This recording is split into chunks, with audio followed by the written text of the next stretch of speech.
Hi there, I'm Nancy from Black Sheep Knitting in Needham, Massachusetts. We are a local yarn shop and we are here to give tips and advice and suggestions for all kinds of things. Today I wanted to talk, this is going to be kind of quick because we're in a crunch here and Robin's going to be otherwise occupied for the next week, so we'll probably be back again in 2 weeks. Anyway, I wanted to talk to you about what I'm wearing. And I may have shown this before, but I just put it on tonight because I was a bit chilled and I thought, wow, this is such a nice piece. And this is called the Sophie Shawl. I knew I was going to say that wrong. The Sophie Shawl. And if you remember, we did the Sophie scarf, which was a little sort of neckerchief kind of piece. And that was done in a sport weight. This we did, and I even think the pattern might even call for a worsted. We did it in a DK, which I really like because it's just kind of light enough and nice to wear. And we did it in an alpaca. And do I have another one of these colors? Do I have another one of, is that color up that's like this? Is this it? Yeah, it might be it, where it's close. Anyway, so we're going to suggest the classic alpaca from the Alpaca Yarn Company. And they're a yarn company, I think, in Pennsylvania, and it's made with 100% alpaca. And it's just yummy and warm and delightful. So the colors that we have, this is called clematis, so otherwise sometimes clematis. And this one is a beautiful grayish blue called Summer Sky, which is lovely. And this one is forest green. I love this. This is a deep, rich, beautiful green. And we have cowboy blue, which is kind of a light denim.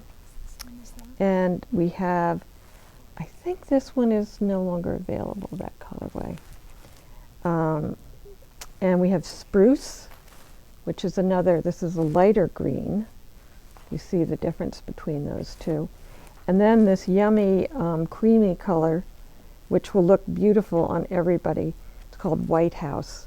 And I was just thinking how elegant that looks, you know, on a winter, snowy winter day to have something beautiful and white wrapped around you.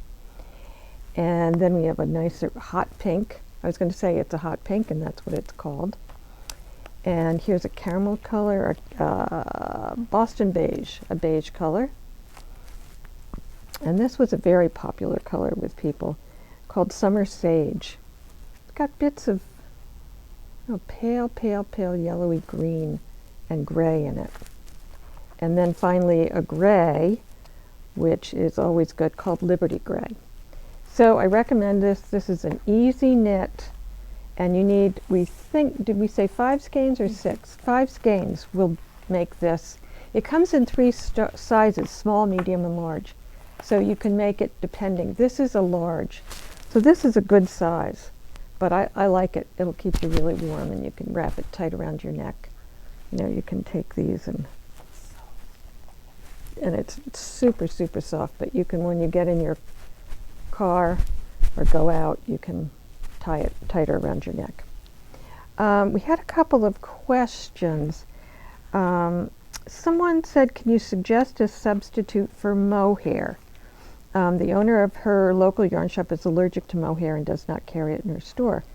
I would like to try a project using 2 weights together, and hopefully my local yarn shop would carry it.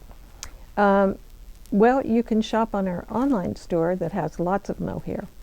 But failing that, you can suggest to your local yarn shop owner to get Surrey silk, which is an alpaca. It's alpacas, Surrey alpaca and silk. And it'll do the same thing, holding it with another yarn. Might be a tad thicker than mohair, So this is one that we have. We have a green, and we have this beautiful blue, and we have this sort of aqua, deep aqua, sort of tonal. That was the word I was trying to think of. And this gold color, and then a multi pink and purple. And we also have moondrake. These are BSK. These are yarns that I've dyed. And then moondrake also carries, this one's called lichen. And it's the same percentage, maybe not the same percentage. This has a little more suri. This one has more suri.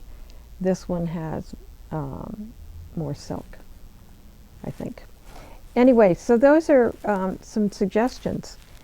We had a question. Someone came into the shop and had a chart, and she wanted to know, and I'm not going to show all of this because somebody might copy it, I don't know, but I wanted to show this part of a chart right here. And that, when you see a blank space on a chart, it means that there's no stitch there. So if you were, I could draw a quick picture. Well, I can show you just quickly again. You knit across all these stitches, and this means you just continue to this stitch, ignoring this, and it's only a way of the designer showing you the design, because it's going to either get bigger or get smaller, but there's no stitch in those spaces. I should actually, maybe for next time, I'll draw one so that I'm not showing somebody else's chart, because we don't want to do that. But anyway, if that happens to you and you see a row of in your chart, there's stitches here and then stitches in the middle. I don't know if you can see that, with an empty space in between. You just keep going and ignore the empty space. Sometimes it is shown as a gray, like the squares will be shown and they're all gray. And if you look, usually on your descriptions or index or whatever they call that with your, the knit two togethers and so on, blanking on the term, it will say, if that gray space, it'll say no stitch.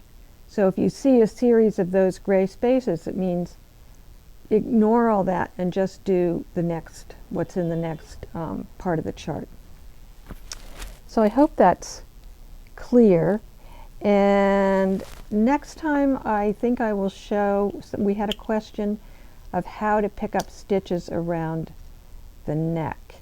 And I think I will show that next time when I'm at that point on my, sorry, I don't know, I'm fiddling. I'll show that when I'm ready on a sweater that I'm working on. Just a reminder that there's still some spaces left in the Tips and Tricks workshop and in the Fixing Your Mistakes workshop. Now those of you, I know people say to me all the time, why don't you do a Fixing Your Mistakes workshop? Well, here's your chance to sign up. The other thing is, we had a great response to the Knitting a Sweater That Fits workshop. And I think I will offer a second workshop, and if the schedule works, I probably am going to do it on the same day. We'll do them one right after the other. So stay tuned. I'll announce that early next week, I think. I'll send out an email that lets you know if that's actually going to happen, and then you could sign up and we'll try to get it on the website. So that's it for today. I hope you have a great week of knitting and or crocheting or weaving or whatever your craft is. So we'll see you next time. Thanks. Bye-bye.